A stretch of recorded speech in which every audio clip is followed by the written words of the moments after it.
Ty misy idiana sakafo zany a bon sariko amintsika rehetra sy zany de enomby zay azo anaovana grillade tsara raha steak grillé de alainao zany iny a de tetehinao majinika de mahazo otr'zao anao de efa tetehinao majinika le izy a bon fa tsy nataoko daholo fa tsy laniko riry zany le izy de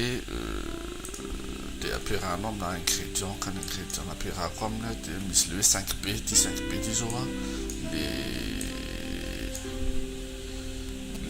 zavatra ohatrany ahodina de potipotehiny daholo le izy de mamotra izy zany ohatra mivongana motra mivoniny fa rehefa ahodinao le ry ambony de miparitaka ohatrany sira le izy de misy poivre de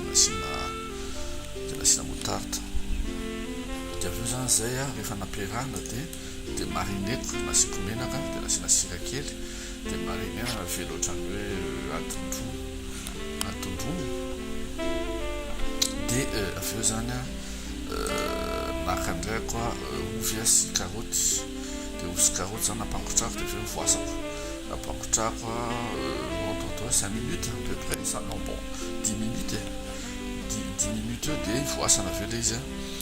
de malemilemy tsara de nasina mayonnaise amizay ny aza tonga de mayonnaise efa vita fa tsy manamboatra de aveo maka salady sy voatabia tsy nataoko daholo koa le salady be lehibe de misy vinaigre menaka ary sira de enfin zany a tsotsotra daholo ihany le izy a de tongolo zany anakiroa pour deux personnes efa tsy de lany loatra tsy efa ampy zany c'est suffisant de misy sira de aveo amizay tetehina le izy de efa tetehiko le izy de rarahako vinaigre kely de asiko sira de asina menaka de vita zay a de tsy nataoko daholo le salady de voatabia de afangaro efa afangaro eo a de zao le izy finalement zany de efa vita ty le salady teo a le salady a rehefa tena hoanina zany izy zay vao afangaro le salady sy le tongolo a voatabia de rehefa tena hoanina vao afangaro fa manjary de ny ty zany natono le hena natono le izy a de le nampiarahana mayonnaise zany de somary nasina zava-pisotro kely fotsiny de tsy de mihinana betsaka ohatra mahavoky be le izy a